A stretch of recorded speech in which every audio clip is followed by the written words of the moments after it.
आधी रात के वक्त दरवाजे पे दस्तक हुई। मैंने हैरानगी से मोबाइल पर वक्त देखा तो रात के 2 बज रहे थे। इस वक्त कौन आ गया, यही सोचते हुए मैं दरवाजे के करीब गया और बुलंद आवाज़ में पूछा, कौन है। बाहर से आवाज़ आई, दरवाज़ा खोलो बेटा। ये आवाज़ कुछ जानी पहचानी सी थी। जैसे ही मैंने दरवाज़ा खोला मेरे मुंह से बुलंद चीख निकल गई, क्योंकि दरवाजे के बाहर तो आधी रात का वक्त था। हर तरफ फोका आलम था। सारी दुनिया ख्वाब खरगोश के मज़े लूट रही थी। मैं भी अपने बिस्तर में दबका हुआ था कि अचानक मुझे दरवाजे पर दस्तक की आवाज़ सुनाई दी। मैं हैरान रह गया कि रात के इस पहर कौन आ गया, खुदा खैर करे। दिल में सोचते हुए मैंने मोबाइल उठाकर इस पर वक्त देखा तो रात के 2 बज रहे थे। पाँव में जूता पहनकर मैं बाहर के दरवाजे की तरफ गया। रात के अंधेरे और आधी रात की इस दस्तक ने मेरे दिल में एक अजीब सा खौफ पैदा कर दिया था। मैं 40-35 साल का एक शादीशुदा शख्स था, मगर इसके बावजूद मुझे डर लगने लगा। यही सोच कर कि न जाने इस वक्त दरवाजे पे कौन होगा। जैसे ही मैं दरवाजे के करीब आया, दरवाज़ा खोलने से कबल मैंने बुलंद आवाज़ में पूछा, कौन है बाहर। तो आवाज़ सुनाई दी, दरवाज़ा खोलो बेटा। ये आवाज़ कुछ जानी पहचानी सी लगी, जैसे कोई बुजुर्ग शख्सियत हो।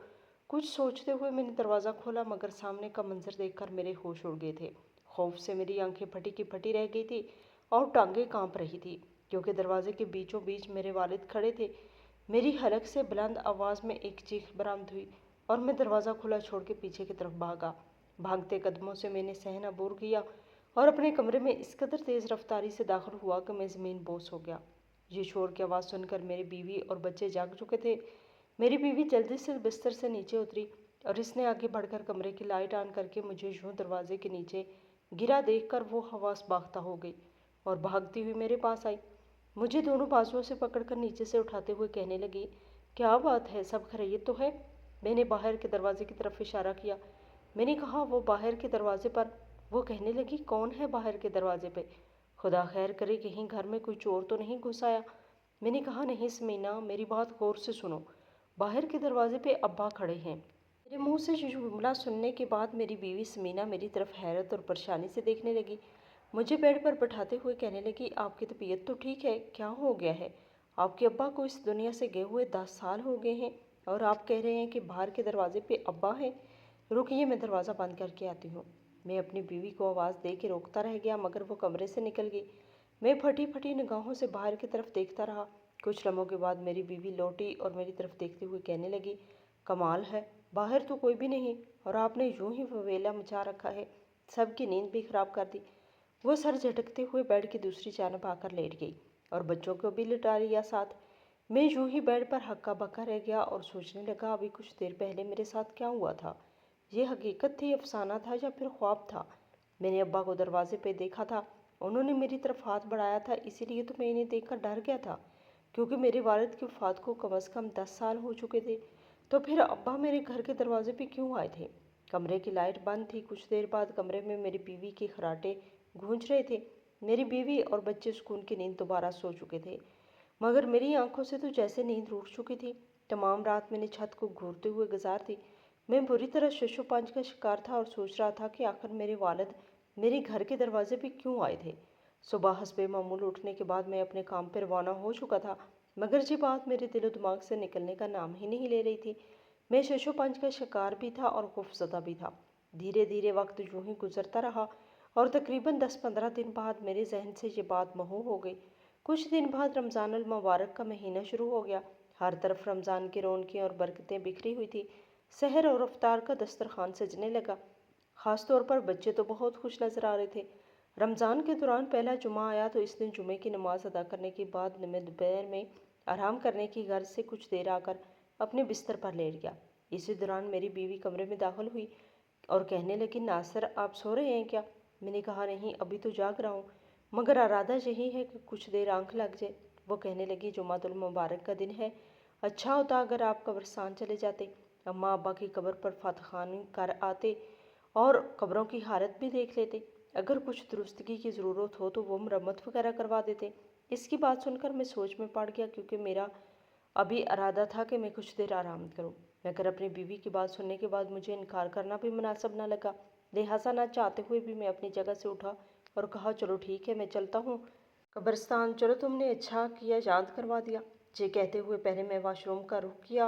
वज़ू किया और बाहर निकल आया और कब्रिस्तान का रुख किया। गांव का ये कब्रिस्तान गांव के वस्त में वाक़या था, जहाँ से चारों तरफ से ही लोगों को कब्रिस्तान जाने के लिए आसानी रहती थी। मुख्तलिफ तरह की सोचों में उलझे हुए कब्रिस्तान पहुँच गया। मैंने चारों तरफ नज़र दौड़ाई, कब्रिस्तान खाली था, कोई भी नहीं था। मुझे हैरत हुई कि रमज़ानुल मुबारक का पहला जुम्मतुल मुबारक है और जहाँ कब्रिस्तान में कोई भी नहीं, या फिर मैं ही दोपहर के वक्त आ गया हूँ। हो सकता है लोग सुबह के वक्त चक्कर लगा गए हों। इर्द गिर्द देखा तो मुझे गोरकन भी नज़र नहीं आ रहा था। मैंने दिल में सोचा शायद रोज़ा होगा इसलिए आराम कर रहा होगा अंदर। यही सब सोचते हुए कब्रों के दरमियान में से जगह बनाते हुए अपने वालिद की कब्र की तरफ जाने लगा। कब्रों के दरमियान से चलते हुए जब मैं वालिद की कब्र के नज़दीक पहुंचने ही वाला था तो मैंने कुछ दूर से ही अपने वालिद की कब्र की तरफ देखा तो मेरे कदम जहाँ थे वहाँ साकत हो गए। यूँ महसूस हो रहा था जैसे मेरे कदम ज़मीन पर जकड़ लिए हों। मेरे वालिद बाहर कब्र के ऊपर बैठे हुए थे। उन्होंने कफन लपेटा हुआ था और वो कब्र के ऊपर बैठे हुए थे। जैसे ही मेरी इनकी पर नज़र पड़ी और इनकी मुझ पर नज़र पड़ी, उन्होंने हाथ बुलंद किया और मेरी तरफ देखने लगे। इनके चेहरे पर अफसुर्दी और जासियत फैली हुई थी। चेहरे की तरफ देखकर यूँ महसूस हो रहा था जैसे वो अभी रो देंगे और मेरे बढ़ते कदम तो रुक चुके थे। खौफ की ने मेरे सोचने समझने की तमाम सलाहियतें ही सलब कर ली थी। समझ नहीं आ रहा था कि आगे बढ़ूं या पीछे। चंद लम्हों बाद मैं कुछ सोचने समझने के काबिल हुआ तो मैंने जल्दी से रुख मोड़ा और कब्रिस्तान से बाहर की तरफ दौड़ लगा दी। दौड़ते हुए मैं अपने पीछे अपने अब्बा की कब्र की तरफ भी देख रहा था। मुझे वहाँ से जाता हुआ देखकर वो अपनी जगह से उठकर खड़े हो गए थे और मेरी तरफ हाथ बढ़ाकर कुछ कहने की कोशिश कर रहे थे, मगर मैं इस कदर खौफज़दा था कि मैं कब्रिस्तान में एक मिनट भी नहीं रुका और दौड़ लगाते हुए अपने घर की तरफ जाने लगा। रास्ते में मुझे गांव के कई लोग मिले जो हैरानगी से मेरी तरफ देख रहे थे। कई लोगों ने तो मुझे रोक के पूछने की कोशिश भी की कि क्या हुआ, सब खैरियत है, इस तरह दौड़ क्यों लगाई हुई है, क्या तुमने कोई भूत देख लिया है। मगर मैंने किसी की बात का कोई जवाब नहीं दिया क्योंकि मैं जल्द अज जल्द अपने घर पहुंचना चाहता था। घर पहुंचा तो देखा दरवाज़ा खुला हुआ था। मैंने शुक्र का सांस लिया और तेज़ कदमों से अपने घर के अंदर दाखिल हो गया। मेरे दोनों बेटे सहन में खेलने में मशगूल थे और बीवी किचन में थी। मैंने किसी की तरफ देखे बगैर कमरे में जाकर दम लिया और बिस्तर पर गिर गया। मेरा सांस बुरी तरह फूल चुका था। मेरी बीवी को जैसे ही मेरी आमद की खबर हुई, वो जल्दी से किचन में काम छोड़कर कमरे में चली आई और हैरान परेशान नज़रों से मेरी तरफ देखते हुए कहने लगी, क्या बात है, आप तो कब्रिस्तान गए थे ना, क्या हुआ, सब खैरियत तो है ना।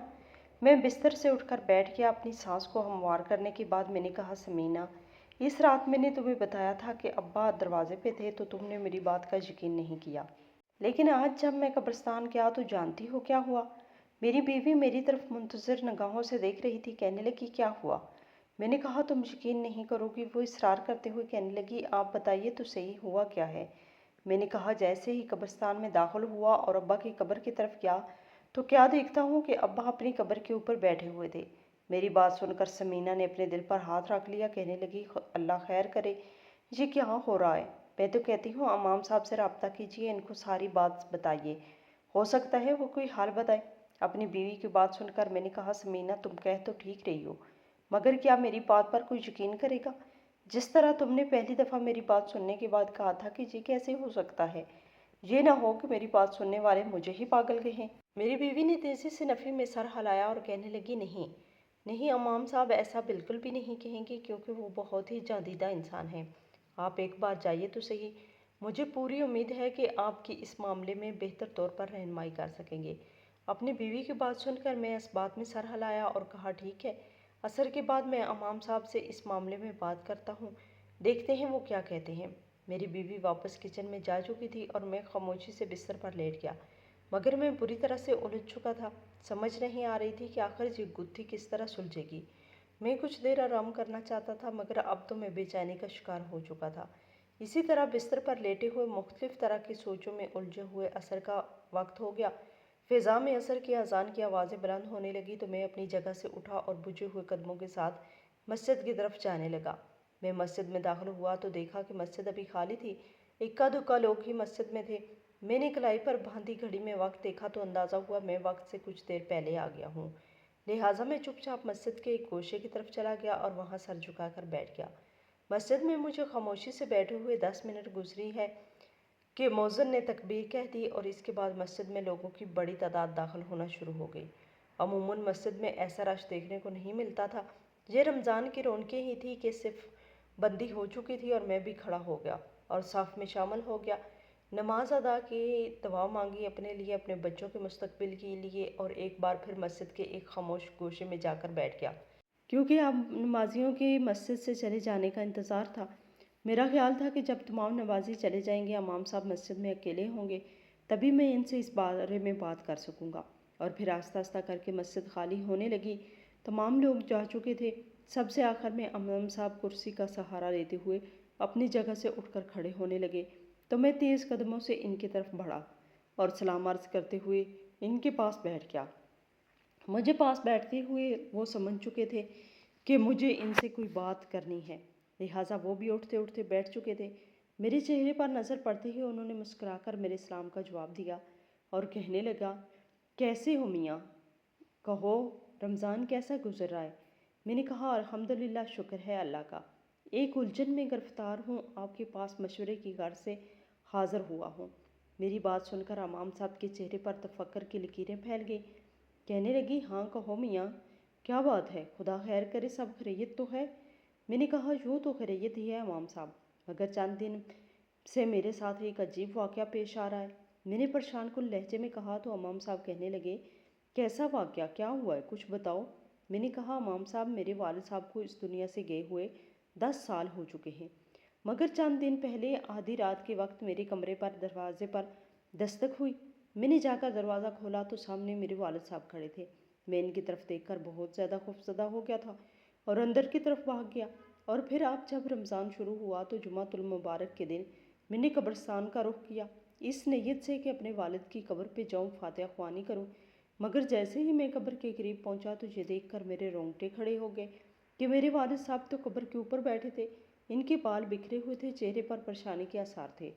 وہ میری طرف ہاتھ بڑھا کر اپنی جگہ سے اٹھ کھڑے ہوئے، یوں جیسے کچھ کہنا چاہتے ہوں، مگر یہ منظر دیکھنے میں مجھ میں تاب ہی نہیں تھی، لہٰذا میں الٹے قدموں وہاں سے بھاگ آیا۔ اب میں پریشان ہوں کہ آخر یہ معاملہ کیا ہے، آپ ہی کچھ کہیے، میری سمجھ سے تو باہر ہے۔ میری بات سن کر امام صاحب حیرانگی سے میری طرف دیکھنے لگے اور کہنے لگے، بات تو واقعی پریشانی کی ہے، لیکن سوچنے کی بات یہ ہے کہ ایک ایسا شخص جو 10 سال پہلے اس دنیا سے جا چکا ہے، وہ آخر کیا چاہتا ہے، جو اب وہ 10 سال بعد تمہارے دروازے تک آنے لگا ہے۔ پھر کچھ سوچتے ہوئے امام صاحب کہنے لگے، یہ بتاؤ بیٹا، اپنے والد کے لیے کیا کرتے ہو تم؟ امام صاحب کا یہ سوال سن کر میں نے حیرت سے ان کے چہرے کی طرف دیکھا اور کہا، وہ تو وفات پا چکے ہیں، میں ان کے لیے کیا کر سکتا ہوں اب؟ امام صاحب نے نفی میں سر ہلاتے ہوئے کہا، نہیں بیٹا، والدین دنیا سے چلے جائیں تو اس کا یہ مطلب نہیں کہ تم ان کے لیے کچھ نہیں کر سکتے۔ مجھے یہ بتاؤ، کیا تم اپنے والدین کی مغفرت کے لیے دعا کرتے ہو؟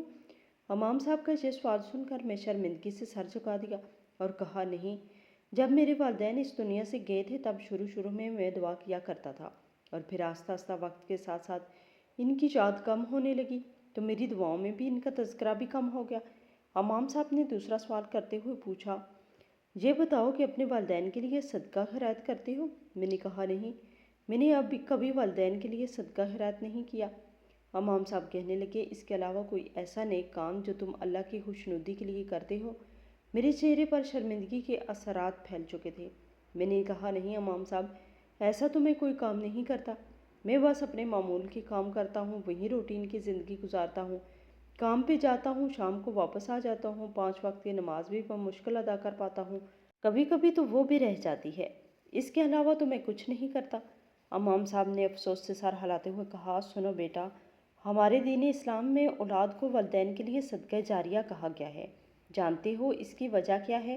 صدقہ جاریہ کا مطلب ہے جاری رہنے والا صدقہ، یعنی اگر والدین دنیا سے چلے بھی جاتے ہیں تو ان کے بعد بھی یہ صدقہ جاری رہتا ہے۔ یہ صدقہ کس صورت میں جاری رہ سکتا ہے؟ جب اولاد کوئی نیک کام کرتی ہے، اپنے والدین کے لیے دعا کرتی ہے، اپنے والدین کی قبر پر فاتحہ خوانی کے لیے آتی ہے، اپنے والدین کے نام کا صدقہ خیرات کرتی ہے، تو اولاد کے یہ نیک اعمال ان کے والدین کے لیے صدقہ جاریہ بن جاتے ہیں۔ تمہیں ایک اور بات بتاؤں کہ جب بھی دنیا پر اولاد کوئی نیک عمل کرتی ہے تو وہاں ماں باپ فخر محسوس کرتے ہیں، بلکہ محفل میں ان کا ذکر کیا جاتا ہے کہ آج فلاں شخص کے بیٹے نے اس کے لیے یہ نیک کام کیا۔ ماں باپ کا سر فخر سے بلند ہوتا ہے، مگر جن لوگوں کے بچے کچھ بھی نہیں کرتے وہ مایوس ہو جاتے ہیں۔ جانتے ہو، مردے انتظار کرتے ہیں خاص طور پر والدین کہ ان کے بچے ان کے لیے کچھ کریں، کیونکہ وہ اب ایک مردہ وجود میں ہیں جو خود اپنے لیے کوئی اعمال نہیں کما سکتے۔ انہوں نے جتنے بھی نیک اعمال دنیا میں کرنے تھے وہ کر چکے، لیکن اس کے باوجود ماں باپ کی قبریں دنیا میں موجود اپنی نیک اولاد کی بدولت ٹھنڈی رہتی ہیں، کشادہ رہتی ہیں، کیونکہ اولاد کے نیک اعمال کا ثواب والدین کو ملتا ہے۔ تو میرا تمہارے لیے یہی مشورہ ہے کہ اپنے والدین کے لیے صدقہ خیرات کرو، ان کی قبر پر فاتحہ خوانی کرو اور ان کو کلام پاک پڑھ کر بخشا کرو، تاکہ اللہ تعالیٰ ان کی قبروں کو جنت کا ایک باغ بنا دے۔ مجھے امید ہے کہ اس طرح تمہارے والد اپنی قبر میں سکون پائیں گے اور دوبارہ کبھی بھی تمہارے پیچھے نہیں آئیں گے۔ شاید وہ تمہیں اس بات کا احساس دلانا چاہتے ہیں کہ تمہارے انتظار میں ہیں۔ ان کا یہ انتظار ختم کرو اور اپنے والدین کے لیے صدقہ جاریہ بنو۔ امام صاحب کی یہ باتیں سن کر میری آنکھوں میں آنسو آ چکے تھے۔ میں اپنی جگہ پر گھنگ بیٹھا تھا اور آج میری آنکھیں کھل گئی تھی۔ اس دن میں مسجد سے باہر نکلا ایک عزم کے ساتھ کہ بے شک میرے والدین اب اس دنیا سے جا چکے ہیں، مگر میں انہیں بھولوں گا نہیں۔ میں انہیں اپنی دعاؤں میں، اپنے نیک اعمال میں اور اپنے صدقات خیرات میں یاد رکھوں گا۔ ناظرین، مزید اس طرح کی سبق آموز کہانیاں اور واقعہ سننے کے لیے ہماری ویڈیو کو لائک کریں، شیئر کریں اور چینل کو سبسکرائب کرنا مت بھولیے گا۔ اللہ حافظ۔